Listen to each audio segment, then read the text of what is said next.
Então, o intuito dessa nossa aula é discutir sobre o retorno gradual ao esporte após uma luxação de ombro, né? Ou após uma instabilidade do ombro, tá?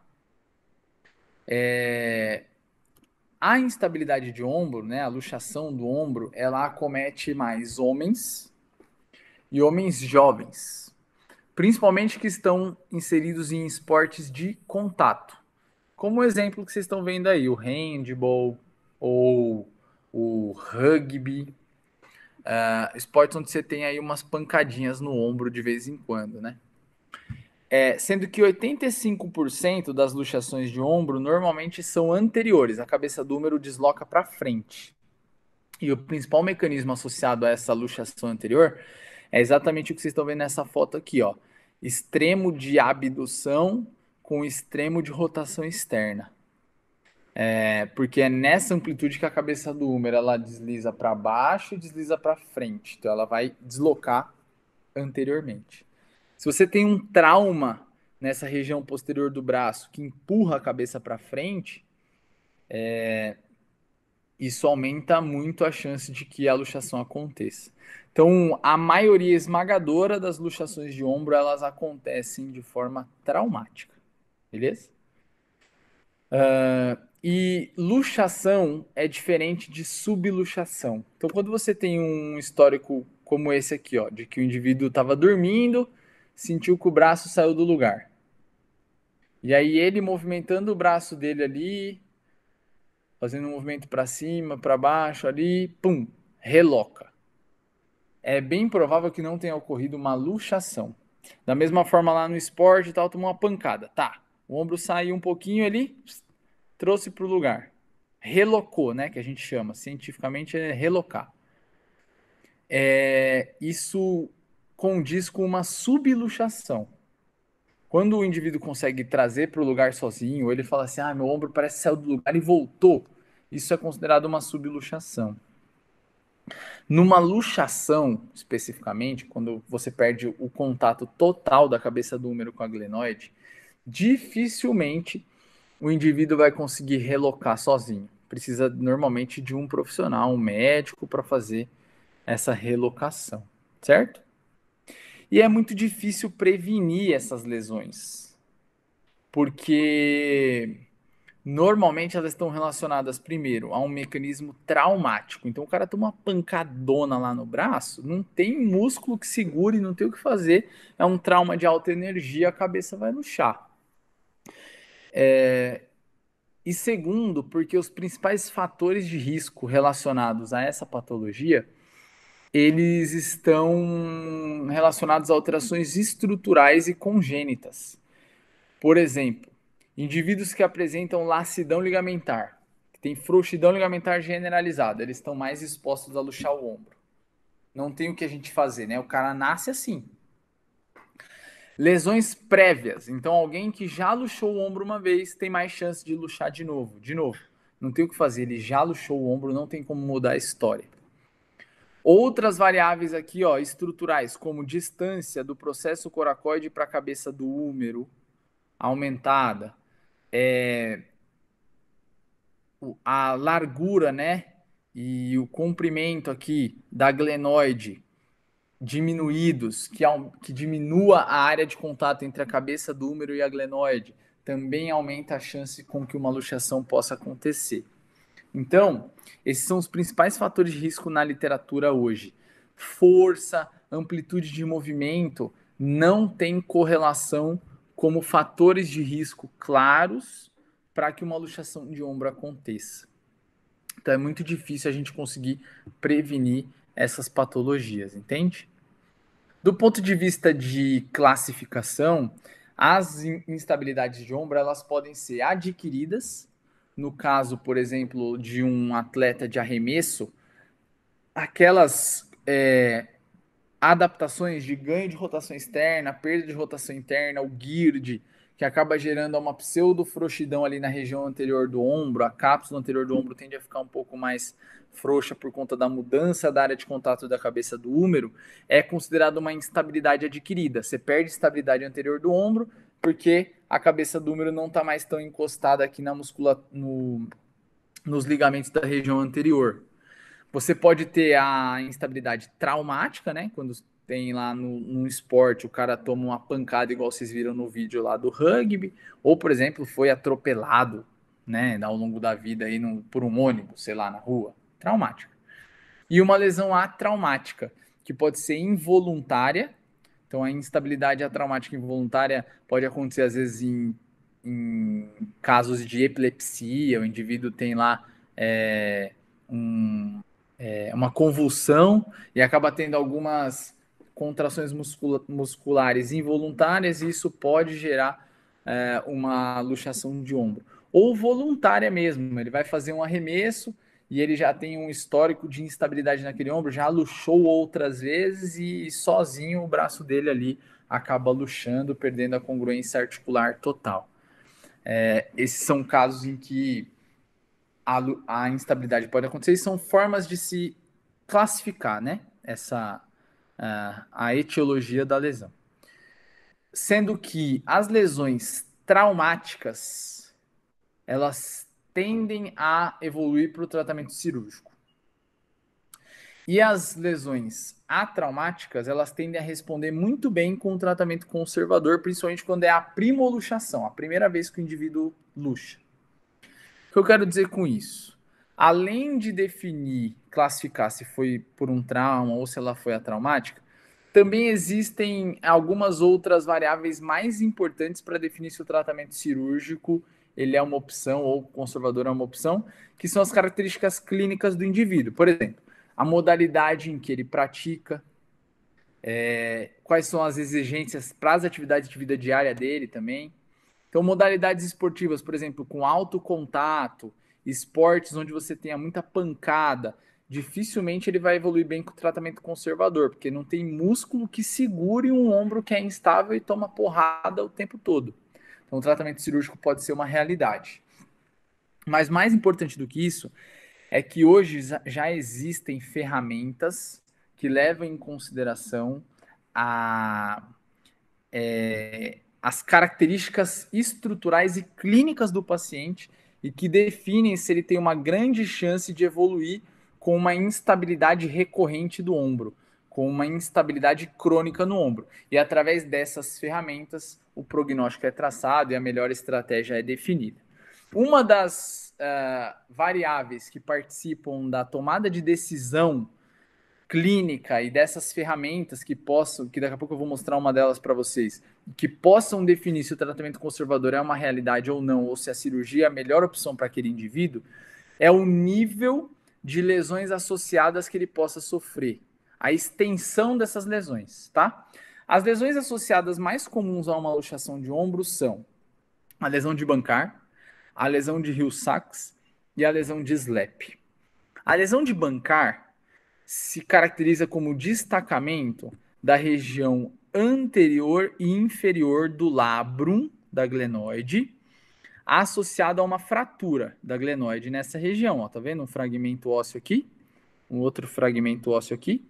Por que ela acontece? Quando a luxação acontece, lembra que eu falei que normalmente ela é anterior, né? Então a cabeça do húmero ela bate na glenoide para ela luxar, e esse trauma anterior e inferior aqui na glenoide pode soltar um pouquinho desse fragmento aí e gerar essa caracterização da fratura, certo? Isso é o que a gente chama de lesão de Bankar. A lesão de Hill-Sachs acontece num mecanismo parecido, só que ao invés de ter uma fratura na região anterior, você tem uma fratura na região posterior da cabeça do húmero.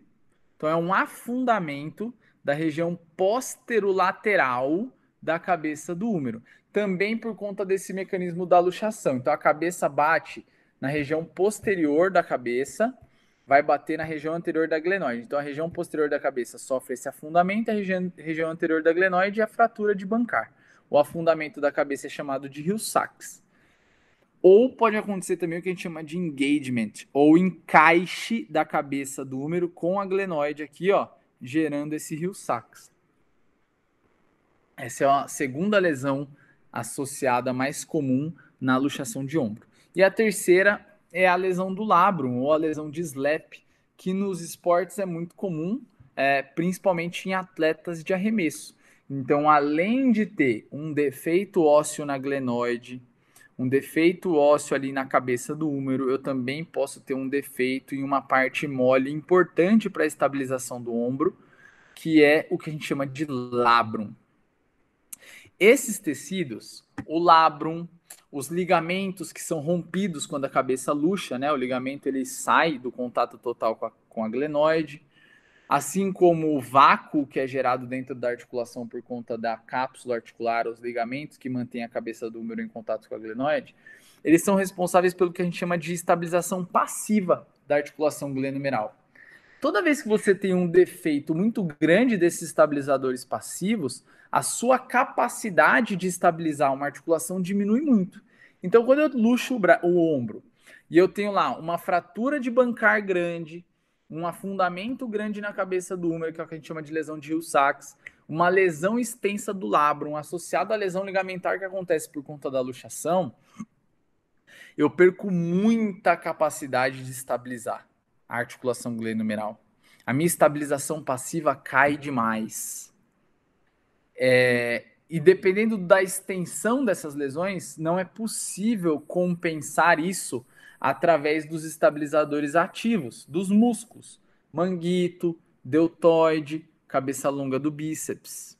E aí é necessária a cirurgia para corrigir esses defeitos. O bancar, que às vezes é corrigido através de uma âncora ali no labrum e que também fixa esse fragmento da glenoide, ou de Hill-Sachs, que pode ser corrigido através de uma reinserção do manguito ali, ou de uma transferência do tendão de alguns músculos do manguito para essa região onde você tem o defeito ósseo, ou até mesmo para a sutura do labrum durante a cirurgia.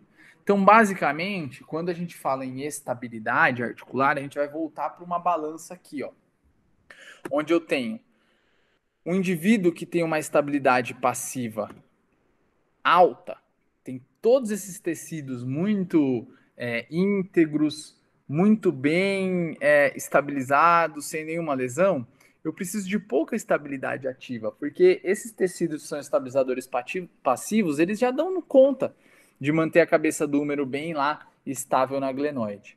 Mas a partir do momento que eu perco estabilidade passiva, ou seja, que eu tenho lesão dessas estruturas, a fratura lá da glenoide, a fratura da cabeça do húmero, perco congruência óssea, tenho lesão ligamentar, tenho fissuras no labro, lesões degenerativas ou traumáticas no labro, a minha estabilidade vai lá para baixo. Então eu tenho que compensar essa estabilidade com estabilizadores ativos. Então, fortalecimento muscular, controle neuromuscular, ganho de capacidade física de toda essa musculatura que participa da estabilização da cabeça do húmero.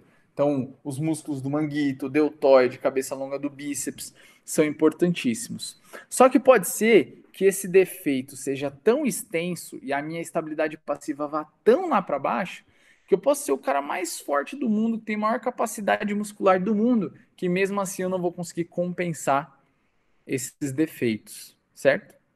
Então, para definir se o tratamento conservador, através dessa abordagem de aumentar a estabilização ativa para compensar a falta de estabilização passiva, é uma realidade, a gente vai ter que definir algumas características clínicas dos nossos pacientes após uma luxação, tá? A primeira delas é o seguinte, que a literatura já bate bem forte. Se o indivíduo for um homem abaixo de 30 anos, que está exposto a um esporte de alto risco, por mais que seja a primeira vez que ele luxou o ombro, o que seria um esporte de alto risco? Esporte de contato.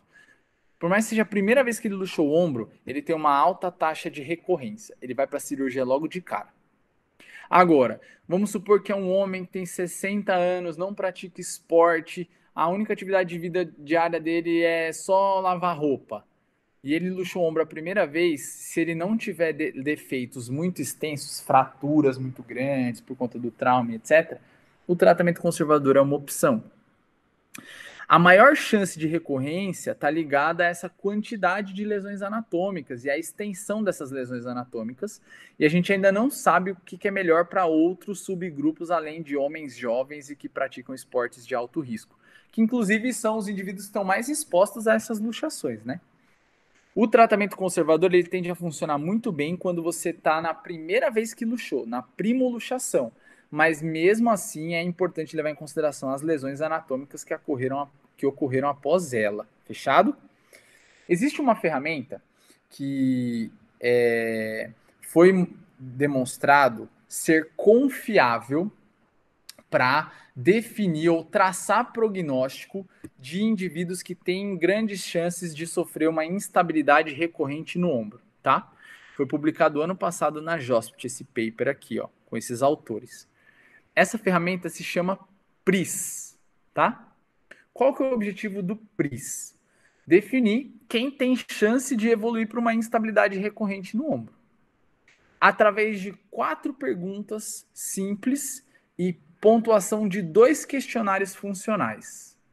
As perguntas são: idade, se o indivíduo tem abaixo de 25 anos aqui ou acima de 26 anos, sendo que quem tem abaixo de 25 tem mais chance de evoluir para instabilidade recorrente, tem um ponto maior para isso.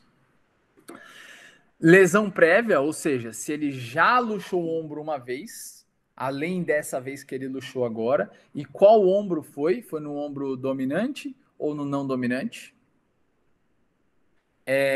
Eles perguntam se o indivíduo ficou com o ombro imobilizado. Quem fica imobilizado pelo menos uma semana tem menos chance de recorrência do que quem não fica imobilizado, quem fica com o ombro livre após a luxação. Então você põe sim ou não. Eles perguntam aqui se teve uma lesão de bancar, sim ou não. Quem teve lesão de bancar, que é a fraturinha lá da região inferior da glenoide, tem mais chance de evoluir para instabilidade do que quem não teve. E a pontuação do SPAD, né? Que é uma escala funcional e que tem 2 domínios, função e dor, né? Mas aqui a pontuação geral do SPAD, que você pode dividir a pontuação em dor e função e também você pode ter a pontuação geral. Eles pedem a pontuação geral aqui. E a pontuação da escala de tampa de cinesiofobia. Através desses valores, eles calculam o risco. E aí ele vai dar aqui, ó, um gráficozinho como esse. Quando o score desse gráfico fica abaixo de 0,89, o indivíduo tem baixo risco de sofrer uma segunda luxação ou de evoluir com uma instabilidade recorrente no ombro. Quando esse score fica acima de 0,89 aqui, esse indivíduo tem um alto risco de evoluir com essa instabilidade. O que essa ferramenta se mostrou confiável? Vocês podem usar ela a qualquer momento, é só procurar o site aí, preencher isso aqui que eu mostrei para vocês. Nesse trabalho, ela se mostrou confiável para identificar quem tem alto risco de evoluir com uma instabilidade recorrente. Então é o seguinte, o que eles demonstraram? Se você colocar lá, calcular esse risco e aparecer para você que você está com o azulzinho nessa parte aqui, ó, e que você tem grande chance de evoluir com uma instabilidade recorrente, como apareceu aqui para mim, ó, você está num alto risco de deslocar. É uma ferramenta que consegue predizer muito bem isso. É bem provável que você vá sofrer uma outra luxação ao longo da sua vida. Agora, quando você fica abaixo desses valores, ela não é muito boa para comprovar que você não vai ter, entendeu? Então ela consegue identificar quem está em alto risco. Isso é o mais importante. Então, por exemplo, aqui, ó, eu coloquei aqui, ó, se fosse no caso de um paciente aqui, é um paciente que tem grande chance de evoluir com alto risco de luxação e é bem provável que a cirurgia seja uma realidade para ele. Então você pode usar como uma estratégia de triar o risco. E viram que eu disse? É muito importante você triar algumas variáveis clínicas dele para definir esse risco. Não necessariamente se ele luxou o ombro uma vez ou mais de uma vez, tá? O tratamento conservador, a partir do momento que você definiu o prognóstico, ó, não, é um senhor que não está no esporte de alto risco, ou é uma moça que não pratica um esporte de alto risco, luxou o ombro, foi a primeira vez, tem chance de evoluir bem com o tratamento conservador. Como que se começa isso? Primeira coisa, imobilização. Não existe um consenso na literatura se a melhor forma de ficar imobilizado é com a tipoide Velpo, que é aquela que fica assim, ou com a tipóia em abdução, que é essa aí que vocês estão visualizando, certo? E as revisões sistemáticas demonstram que não existe necessidade de se ficar imobilizado por mais de uma semana. Então, só uma semana. Mas normalmente os médicos deixam 3, 4 semanas, mas não teria necessidade de ficar todo esse tempo, beleza? O seu paciente pode ficar uma semana só, você pode tirar a tipóia dele já para começar a fazer alguns movimentos, certo? Existem alguns guidelines de tratamento conservador e de manejo da instabilidade glenumeral, mas todos eles têm algo em comum. Primeira coisa, levar em consideração o mecanismo de lesão e as lesões associadas que o seu paciente apresenta. E a gente faz isso através dessa classificação aqui, ó, que é dividida entre TUBS e AMBRE. E uma um pouquinho mais nova que é chamada de FETS. O TUBS, ela caracteriza um indivíduo que teve um evento traumático. Normalmente a instabilidade dele é unidirecional, por um lado só.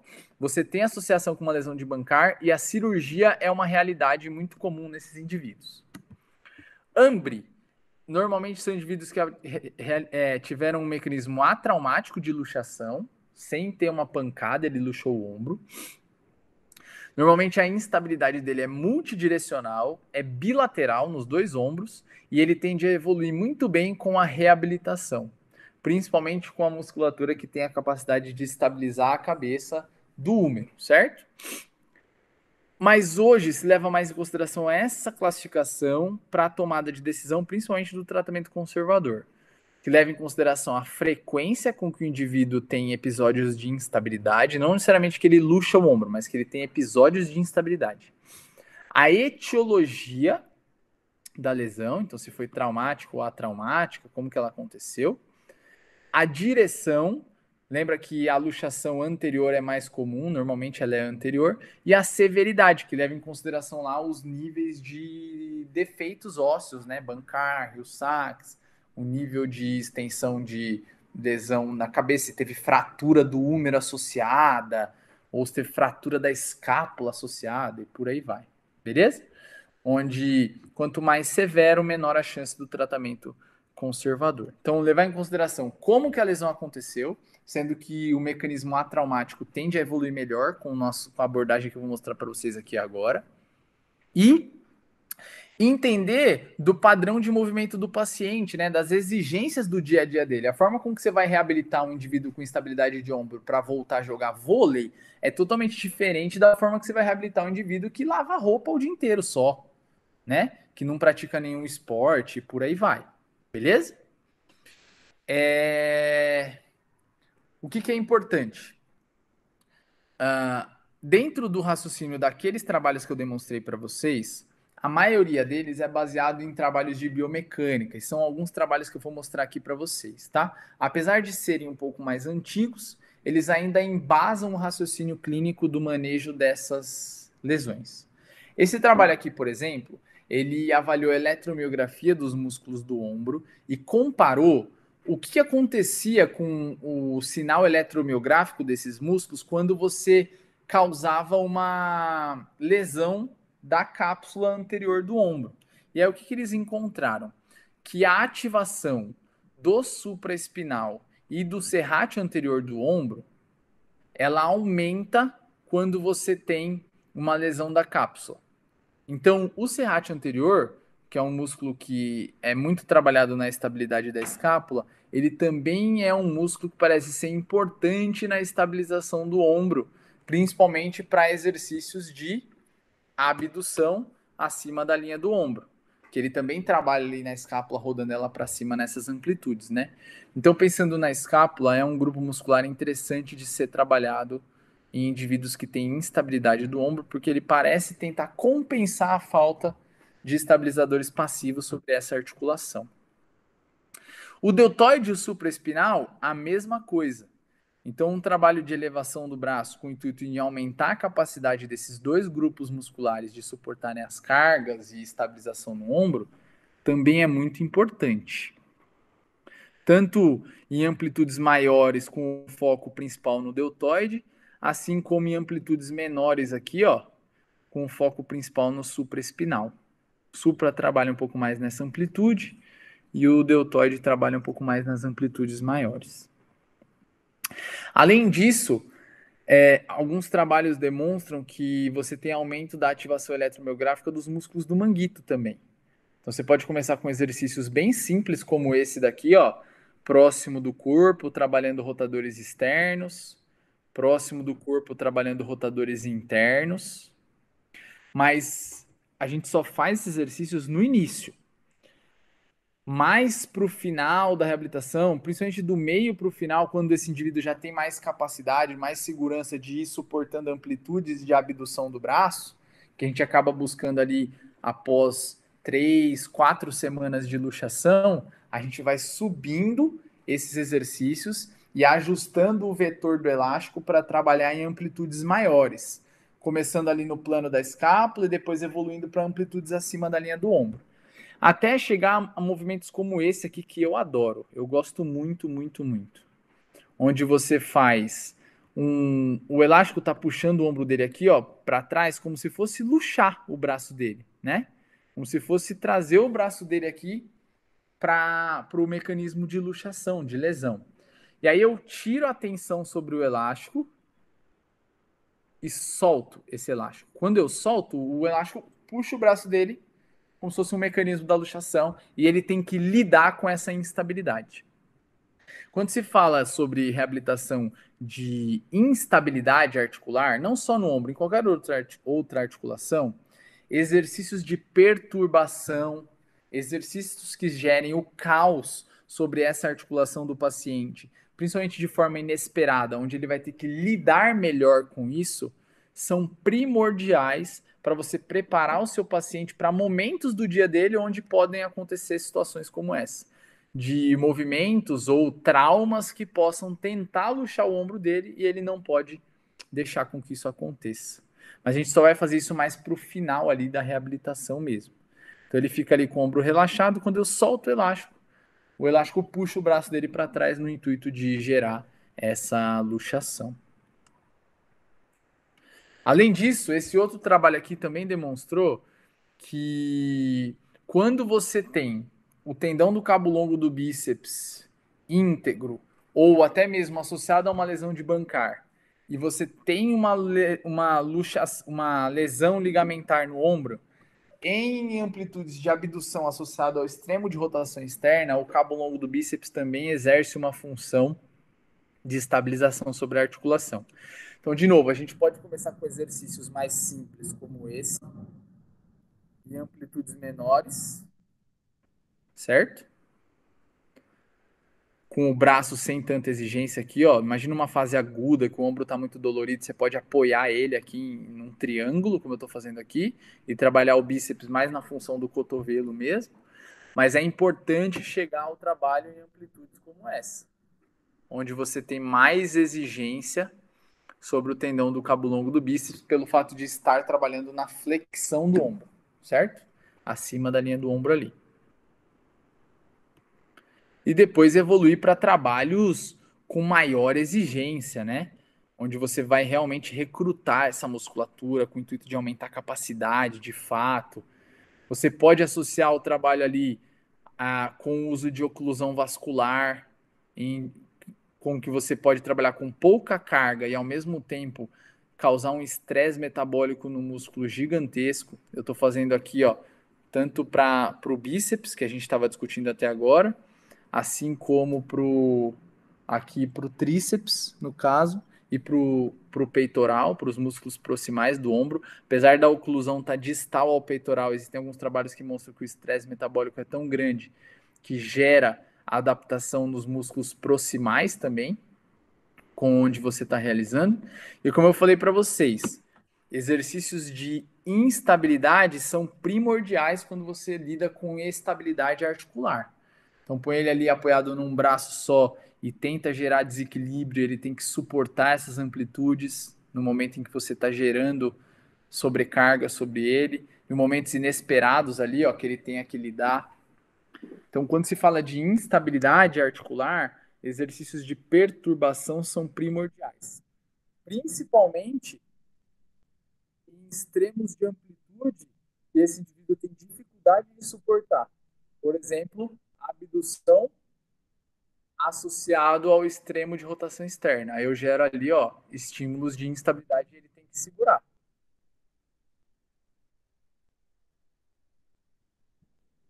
Chama esses exercícios de estabilização rítmica, tá? E como normalmente a gente vai lidar com atletas nessas condições, o trabalho de membro superior associado ao membro inferior, ao tronco, também é primordial. Principalmente atingindo amplitudes de movimento extremas, ó.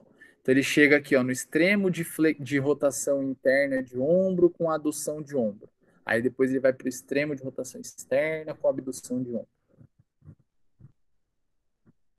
Numa fase mais intermediária, dificultar um pouco esses movimentos, e numa fase final, tentar simular aqui, ó, os gestos esportivos desse atleta, se é um nadador, se é um goleiro, simular um arremesso, se é um jogador de futebol, simular traumas que ele possa sofrer no ombro ao longo dessas exigências, e por aí vai.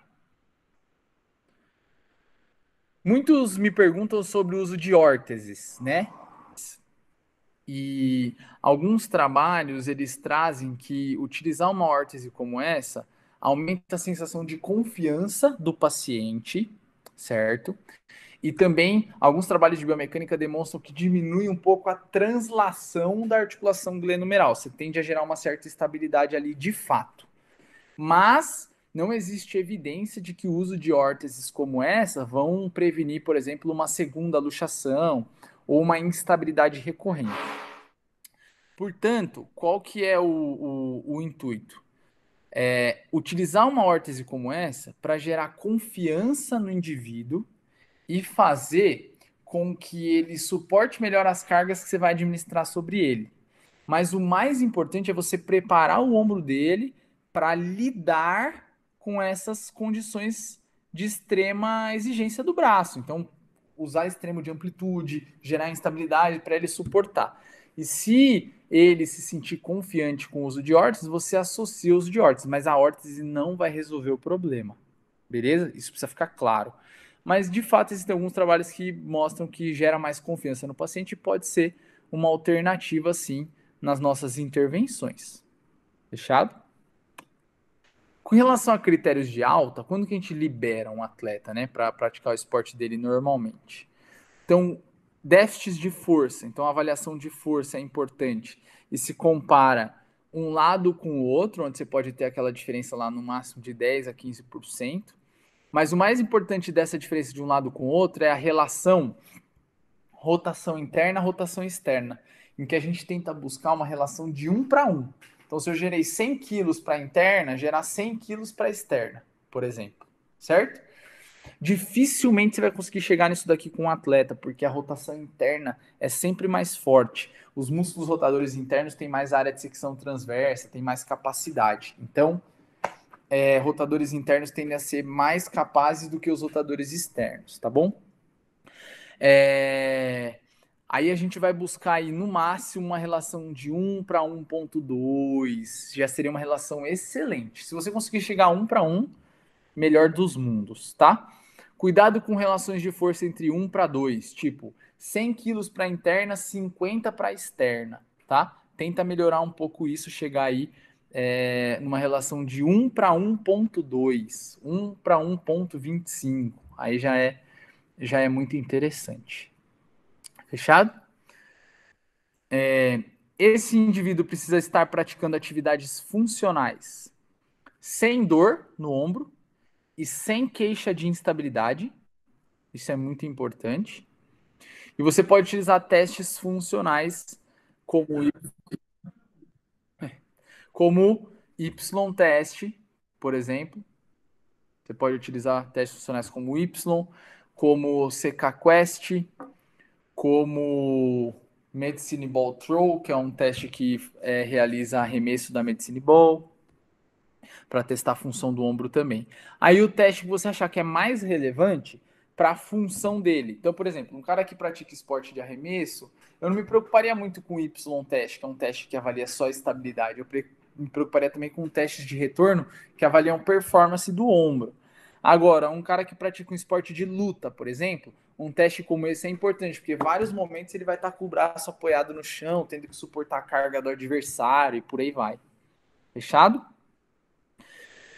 E existe uma escala funcional para instabilidade de ombro. Quando você atinge uma pontuação entre 75 a 90 pontos, ela é considerada uma pontuação de corte, onde o indivíduo tende a ter menor chance também de recorrência e maior confiança no ombro. Então é a escala Rowe e ele precisa ter entre 75 e 90 pontos dentro dessa escala. Quais são as perspectivas que a gente tem com relação à instabilidade de ombro? Primeira delas, é um evento traumático que normalmente gera lesão. Então, isso dificulta demais a prevenção. Segundo, o tratamento conservador ele não é muito descrito detalhadamente em protocolos de reabilitação. Eles só falam assim, ficou imobilizado por tanto tempo, depois realizou exercícios de fortalecimento. Mas quais exercícios de fortalecimento? Né? Fez manguito, como fez, quanta carga, em qual amplitude, por aí vai. Se descreve pouco isso na literatura, isso precisa melhorar demais na literatura. Aquele controle de carga, de evolução dos exercícios, tal, não se tem isso. Precisam ser realizados mais ensaios clínicos prospectivos, ou seja, que acompanhem os indivíduos ao longo do tempo, para definir quais são as características de um indivíduo que fazem com que ele tenha mais chance de luxar o ombro de novo lá na frente. Ou quais são as características que fazem com que ele tenha menos chance de luxar e que ele responda bem a essas cargas. Existem poucas evidências do tratamento conservador nas lesões atraumáticas, certo? Mas já existem algumas evidências que nos embasam e que fazem com que a gente tenha mais segurança para tratar essas lesões de forma conservadora do que as lesões traumáticas, tá bom? Mas de fato também precisa evoluir.